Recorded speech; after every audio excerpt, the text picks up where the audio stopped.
தானியேலின் தீர்க்கதரிசன புஸ்தகம் 6வது அதிகாரம் 28வது வசனம். தரியுவின் ராஜ்யபார காலத்திலும் பெர்சியனாகிய கோரேசுடைய ராஜ்யபார காலத்திலும் தானியேலின் காரியம் ஜெயமாயிருந்தது. தானியேலின் காரியம் ஜெயமாய் இருந்தது. தானியேலின் காரியம் ஜெயமாய் இருந்தது. Daniel prospered. தானியேலின் காரியம் ஜெயமாய் இருந்தது. தானியேலினுடைய வாழ்க்கையை குறித்து நம்ம எல்லாரும் நன்கு அறிந்திருக்கிறோம். பாபிலோன் தேசத்திற்கு சிறைபிடித்து கொண்டு போகப்பட்ட வாலிபர்களில் தானியேலும் ஒருவர்.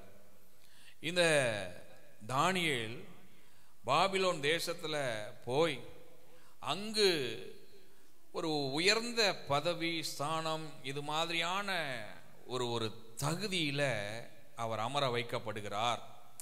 ஆனால் அப்படிப்பட்ட சூழலில் கூட பாபிலோனினுடைய அங்கே இருக்கிறதான அந்த சூழல் தேவனை விட்டு அவரை பிரிக்கலை. கர்த்தரை எப்போதும் அவர் சார்ந்திருந்தது போல் அவருடைய வாழ்க்கை முறைகள் இருக்கிறது. அப்படி தான் அவர் வாழ்ந்துகிட்டு இருக்கிறாரு.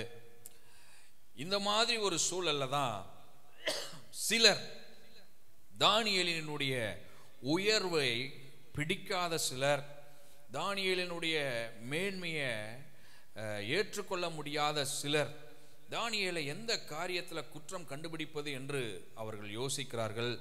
அவர்களால் எதுலேயுமே என்ன செய்ய முடியல, குற்றம் கண்டுபிடிக்க முடியல. அதனால தானியேலுடைய போக்கிலேயே போய் தானியேலை அது மாதிரியான ஒரு காரியத்தில் சிக்க வைத்து குற்றம் கண்டுபிடிக்க வேண்டும், அப்படி தானியேல் ஒரு வீழ்ச்சியை சந்திக்க வேண்டும் என்று அவர்கள் யோசிக்கிறார்கள். அப்படி யோசித்து அவர்கள் தீட்டிய சதி திட்டம் என்ன அப்படின்னா, தரியு ராஜாவை எல்லாரும் வணங்கணும், அவரை தவிர்த்து வேற யாரையும் ஒரு மாத காலத்திற்கு யாரும் என்ன செய்யக்கூடாது, வணங்கக்கூடாது. அது எந்த தெய்வமானாலும் சரி, எந்த மனிதனாக இருந்தாலும் சரி, யாராக இருந்தாலும் சரி, யாரையும் வணங்கக்கூடாது. யாரை மாத்திரம்தான் வணங்க வேண்டும், தரியு ராஜாவை வணங்க வேண்டும். அப்படிங்கிறத ஒரு சட்டமாக நிறைவேற்ற வேண்டும் என்று சொல்லி ரொம்ப தந்திரமா தரியு ராஜாவின் இடத்துல போய் பேசி, தரியு ராஜாவும் அதற்கு அந்த முத்திரையில கையெழுத்திடும்படி அவர்கள் செய்கிறார்கள். இது நடந்து முடிகிறது. இது நடந்து முடிந்த உடனே ராஜாவின் இடத்துல ஒரு கம்ப்ளைண்ட் கொண்டு வராங்க. அது என்ன அப்படின்னா, ராஜாவே, உம்மை தவிர யாரையும் வணங்கக்கூடாதுன்னு நீ சொல்லியிருக்கும் போது தானியேல் மாத்திரம் என்ன செய்யறானா, அவரு தானியேல் அந்த தேவனை, தானியேலின் தேவனை தினந்தோறும் 3 வேளை அவன் வணங்குகிறான், அந்த தேவனிடத்துல ஜெபிக்கிறான். இதுதான் குற்றச்சாட்டு. அப்ப என்ன செய்யப்படணும், சட்டம் இயற்றப்பட்டதின் விதமாய் செய்யப்பட வேண்டிய காரியம் என்னன்னா, இப்படி யாராவது தரியுவை தவிர்த்து வேற யாரையாவது வணங்கினால் அவர்களை கொண்டு போய் சிங்கத்தின் கெபியில் என்ன செய்யணும், போடணும். தானியேல் இப்படி செய்ததுனால தானியேலை சிங்கத்தின் கெபியில போடணும் அப்படின்னு ராஜாவினுடைய வாயிலிருந்தே வார்த்தையை வர வச்சு அதை நிறைவேற்றவும் செய்கிறார்கள். ராஜாவுக்கு இது இவங்க பண்ற சதி திட்டங்கிறது என்ன செய்யுது, தெரியுது. ஆனாலும் சட்டம் இயற்றப்பட்டாச்சு, தானியேலை காப்பாற்ற முடியல. ரொம்ப தயக்கத்தோடு அதற்கு சரின்னு சொல்லி இப்ப தானியேலை கொண்டு போய் என்ன செய்யறாங்க, சிங்க கெபியில போடுறாங்க. இப்ப சிங்கத்தின் கெபியில தானியேல் இருக்கிறாரு. வசனம் சொல்லுது, ஒரு முழுவதும் போய் அதிகாலமே என்ன செய்யறாராம், ராஜா வேகமா சிங்கத்தின் கெபியில பக்கத்துல போயிட்டு கத்துறாரு, தானியேலே, நீ ஆராதிக்கிற தேவன் உன்னை தப்புவிக்க வல்லவரா இருந்தாரா அப்படின்னு கேட்கும்போது தானியேல் சொல்றாரு, ஆமா ராஜாவே, நீர் வாழ்க. இந்த சிங்கத்தின் கெபியில என்ன சிங்கத்தின் வாய்களுக்கு தப்புவிக்க தேவன் தம்முடைய தூதனை என்ன செஞ்சாரு, அனுப்பினார். அவர் என்னை பாதுகாத்தார், அவர் என்ன விடுவித்தார். காரணம், நான் ஆண்டவருக்கு முன்பதாகவும் உமக்கு முன்பதாகவும் குற்றமற்றவன், நான் ஒரு நீதி கேடும் செய்ததில்லை, நான் நீதிமான், நீதியுள்ளவன். என் தேவன் என்ன செஞ்சாரு, பாதுகாத்தார். உடனே ராஜா சொன்னாரு, தூக்கி விடுங்கன்னு. மேலே தூக்கி விட்டாங்க. அதெல்லாம் முடிஞ்சதுக்கு அப்புறம் தான் இங்கே வசனம் சொல்லுகிறது, தானியேலின் காரியம் ஜெயமாய் இருந்தது. அல்லேலூயா, அல்லேலூயா. நமக்கும் ஒருவேளை தானியேலினுடைய காரியம் போல நம்முடைய காரியங்களும் தெரியலாம். தானியேலினுடைய காரியம் எப்படி இருந்துச்சு? தானியேலின் காரியம் பகைவர்களால் சூழப்பட்ட காரியம். தானியேலின் காரியம் சிங்க கெபியில போடப்படுகிற காரியம். தானியேலின் காரியம் சிங்கத்தின் வாய் திறந்திருக்கு பக்கத்தில் போய் இருக்கிற காரியம். தானியேலின் காரியம் எல்லா விதத்திலையும் தடை பண்ணப்படுகிறதான காரியம். இப்படிதான் தானியேலினுடைய காரியம் இருந்தது. இன்னைக்கு இது மாதிரி சூழல்ல என் வாழ்க்கையும் இருக்கு. நானும் சிங்கக்கெபியில இருக்கிற மாதிரி இருக்கிறேன். நானும் பகைவர்களால் சூழப்பட்டிருக்கிறேன். என் வாழ்க்கையிலையும் சூழ்ச்சி நிறைந்திருக்கு அப்படின்னு நீங்க நினைத்து அப்படிப்பட்ட சூழல்ல இந்த வார்த்தையை நீங்க கேட்டுக்கொண்டிருந்தால் உங்களை பார்த்து தான் ஆவியானவர் சொல்றாரு, காரியம் ஜெயமாய் முடியும். அல்லேலூயா. தானியேலுக்கு எப்படி எல்லாவற்றையும் ஜெயமாய் கர்த்தர் மாற்றி கொடுத்தாரோ அதுபோல ஒவ்வொருவருடைய வாழ்க்கையிலையும் கர்த்தர் காரியத்தை ஜெயமாய் மாற்றி கொடுக்க வல்லமையுள்ளவராய் இருக்கிறார். அல்லேலூயா. சிங்கத்தின் கெபியில இருந்து உங்களை வெளியே கொண்டு வருவதற்கு கர்த்தர் வல்லமை உள்ளவர். அல்லேலூயா. அவரால் கூடாத காரியம் ஒன்றுமே இல்லை. காரியம் ஜெயமாய் முடியும். ஆமென். த பிராஸ்பர் அப்படிங்கிற வார்த்தையை 4 அர்த்தங்கள் கொண்ட வார்த்தையாக காலையில் நான் உங்களுக்கு காண்பித்து கொடுத்தேன். ஒன்று, தானியேலின் காரியம் ஜெயமாய் இருந்தது அப்படின்னா தானியேலை கர்த்தர் செழிப்படைய செய்தார். அது செழிப்புடையதாய் தானியேலின் வாழ்க்கையை மாற்றி இருந்தது. அல்லேலூயா.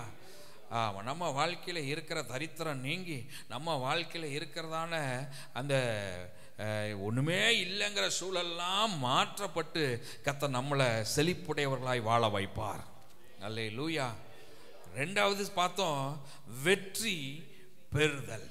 தானியேலுடைய வாழ்க்கையில கர்த்தர் வெற்றியை கொடுத்தார், ஜெயத்தை கொடுத்தார். உங்க வாழ்க்கையிலையும் என் வாழ்க்கையிலையும் தோல்வியை மாற்றுவார், ஜெயத்தை கர்த்தர் தருவார். அல்லேலூயா.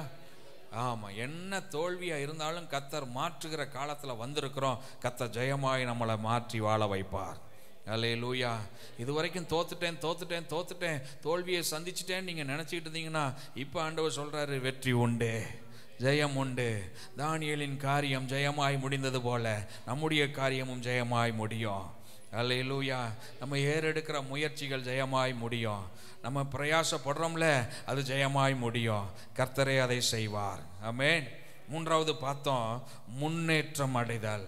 ஆமா, தேங்கின நிலையிலேயே இருக்கிறேன், என்னென்னமோ முயற்சி பண்ணி பார்க்குறேன், ஆனால் ஒருபடி என்ன செய்ய முடியல, நான் போக முடியல, முன்னாடி போக முடியல, முன்னேற முடியல, ஒருபடி மேலே போகணும்னு நினைச்சா சறுக்குது.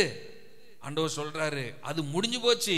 இப்ப நம்முடைய சீசன் முன்னேற்றம் அடையக்கூடியதான சீசன். நம்முடைய காலம் ஒருபடி மேல போகக்கூடியதான காலம். அடுத்த நிலைக்கு கர்த்தர் நம்மை எடுத்து செல்லுகிறதான காலம். விசுவாசித்தால் ஆமென் சொல்லுங்க. அல்லேலூயா. இனி தேங்கிய நிலை அல்ல, அடுத்த நிலைக்கு கர்த்தர் நம்மளை முன்னேற செய்வார். ஆமென். கடைசியா பார்த்தோம், வளம் பெறக்கூடியதான நிலமாய் கர்த்தர் நம்மளை வச்சிருப்பாரு. அல்லேலூயா. நம்ம தரிசு நிலம் இல்லை, நம்ம கனி கொடுக்கிற வளம் பெற்ற நிலம். நம்மிலிருந்து கனிகள் வெளிப்படும். நம்ம கனி கொடுக்கும்படி கர்த்தர் செய்வார். நம்மால் அநேகர் ஆசீர்வதிக்கப்படும்படி கர்த்தர் செய்வார்.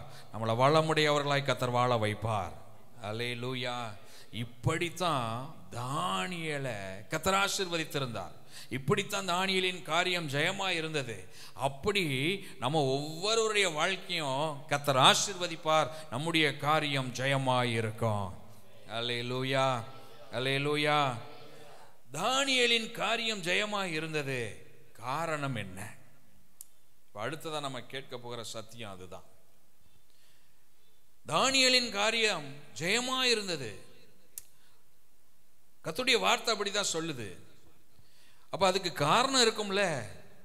தானியேலின் காரியம் ஜெயமா இருந்ததற்கான காரணம் இருக்கும். நம்மளுக்கும் நம்முடைய காரியம் ஜெயமா இருக்கணுங்கிறதான ஆசை, விருப்பம், வாஞ்சை இருக்கு. தேவனிடத்துல நம்ம எதிர்பார்த்து கேட்பதும் அதுதான். வாஞ்சித்து விரும்பி ஆண்டவருடைய சமூகத்துல கேட்பது அதுதான். ஆனா தானியேலின் காரியம் ஜெயமா இருந்ததற்கு சில காரணங்கள் இருந்தது போல நம்ம வாழ்க்கையிலும் அப்படிப்பட்ட காரணங்களை கர்த்தர் பார்க்க விரும்புகிறார். நம்மளுடைய வாழ்க்கை முறை அது மாதிரி மாறும்போது கர்த்தர் நம்முடைய வாழ்க்கையை ஜெயமுள்ளதாய் மாற்றுகிறார். அல்லேலூயா, அல்லேலூயா. இந்த காலை வேளையில் மிக வேகமாக உங்களுக்கு நான் 4 காரியங்களை காண்பித்து கொடுக்க விரும்புகிறேன் தானியேலினுடைய வாழ்க்கையிலிருந்து. 1, தானியேல் 1வது அதிகாரம் 8வது வசனத்தை நம்ம வாசித்தோம் என்றால், தானியேல் ராஜாவின் போஜனத்தினாலும் அவர் பானம் பண்ணும் திராட்சரசத்தினாலும் தன்னை தீட்டுப்படுத்தலாகாதென்று தன் இருதயத்தில் தீர்மானம் பண்ணிக்கொண்டு தன்னை தீட்டுப்படுத்தாதபடி பிரதானிகளின் தலைவனிடத்தில் வேண்டிக் கொண்டான். நீங்க இதுல இருக்கிறதான வசனங்களை பிற்பாடு வாசி பாருங்க. இந்த வசனங்கள் தானியேல் எப்படிப்பட்ட மனிதன் என்பதை நமக்கு காண்பித்து கொடுக்கிறது. எப்படிப்பட்ட மனிதன் அப்படின்னா, அவர் பக்தியுள்ளவர். தானியேல் எப்படிப்பட்டவன்? பக்தியுள்ளவன். அப்படி என்னங்க பக்தி? ராஜாவின் போஜனத்தினால் என்னை தீட்டுப்படுத்தலாகாது என்று தன்னை தேவ பக்தியுள்ள மனிதனாய் வெளிப்படுத்தியதான ஒரு மனிதன். அல்லேலூயா. ராஜாவின் போஜனம் எப்படி இருக்கும்?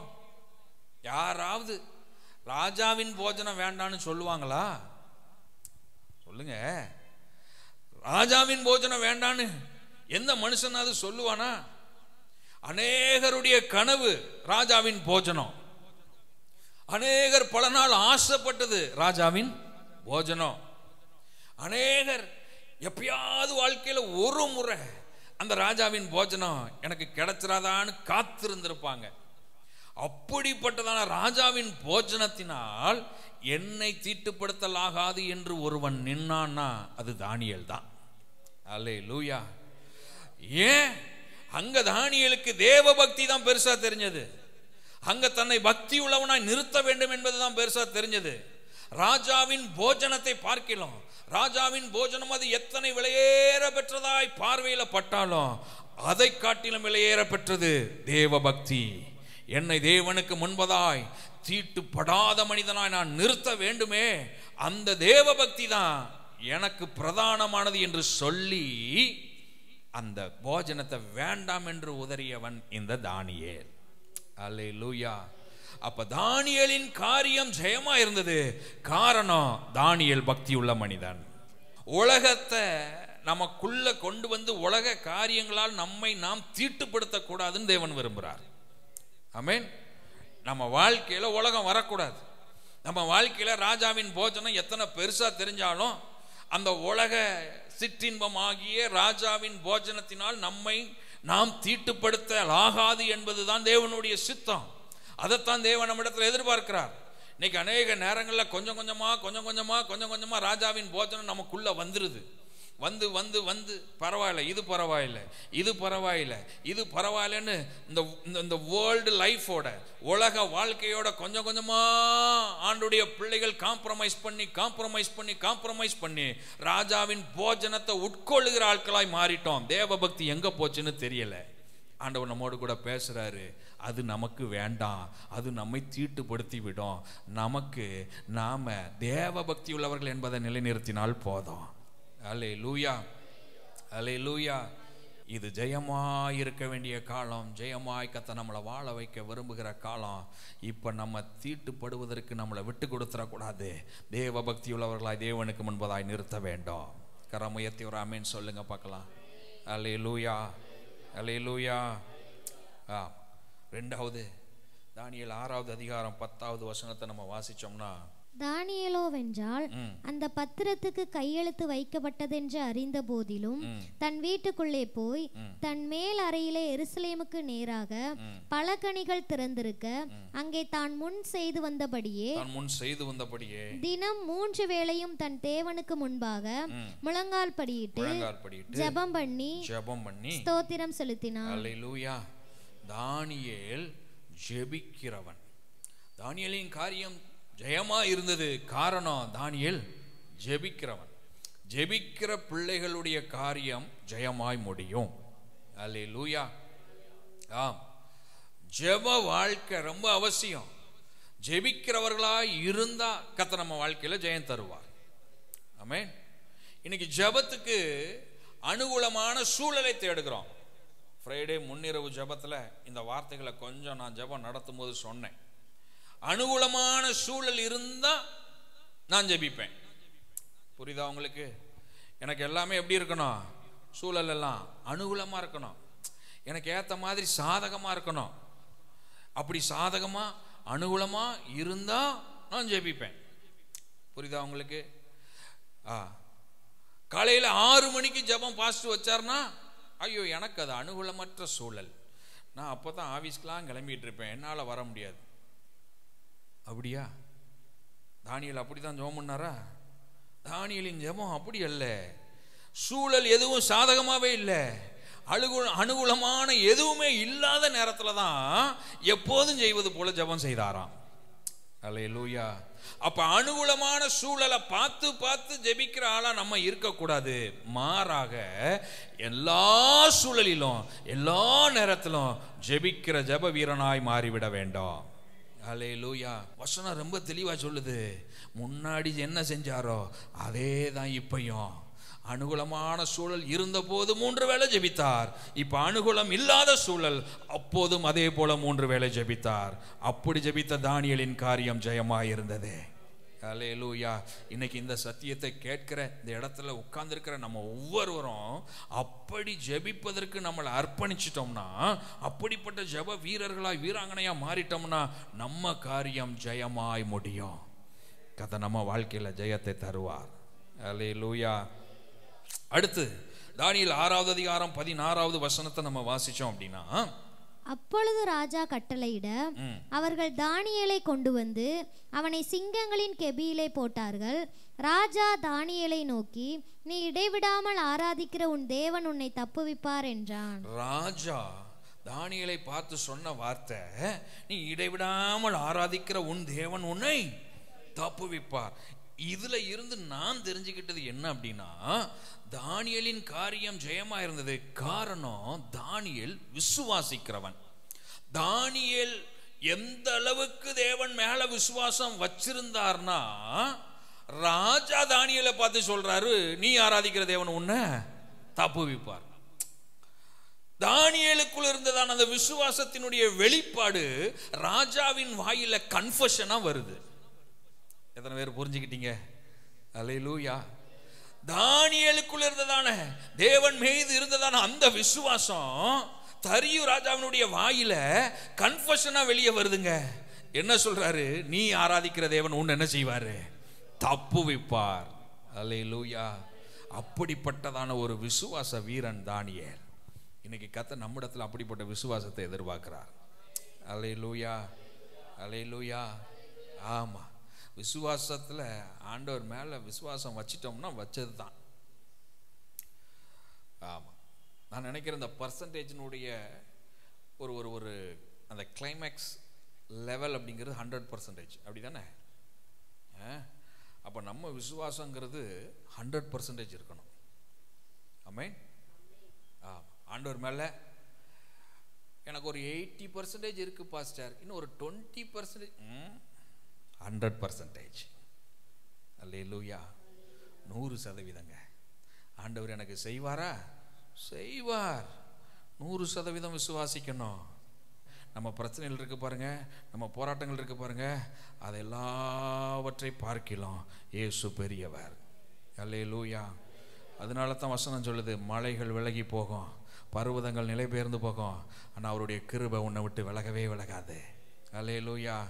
நம்ம நினச்சிக்கிட்டு இருக்கிறோம் மலையை நகர்த்த முடியாது, நம்ம நினச்சிக்கிட்டு இருக்கிறோம் பர்வதங்களை ஒன்றுமே பண்ணிட முடியாது, மலை பெருசு பர்வதம் பெருசு அப்படி நம்ம நினச்சிக்கிட்டு இருக்கிறோம். ஆனால் வசனம் சொல்லுது, அது கூட நவுந்துரும், அது கூட பெயர்ந்து போயிடும், ஆனால் ஒன்றே ஒன்று மட்டும் நிலைத்திருக்கும், அது அவருடைய கிருபை. அல்லேலூயா. அவருடைய கிருபை அது மாறவே மாறாது. அல்லேலூயா. ஆமா, அப்படிப்பட்ட தேவன் மேல விசுவாசம் வச்சு பாருங்க, நம்மளை ஜெயமாய் வாழ வைப்பார். அல்லேலூயா. விசுவாசத்துல கொஞ்சம் கூட குறைஞ்சிடாதீங்க, கொஞ்சம் கூட குறைஞ்சிடாதீங்க.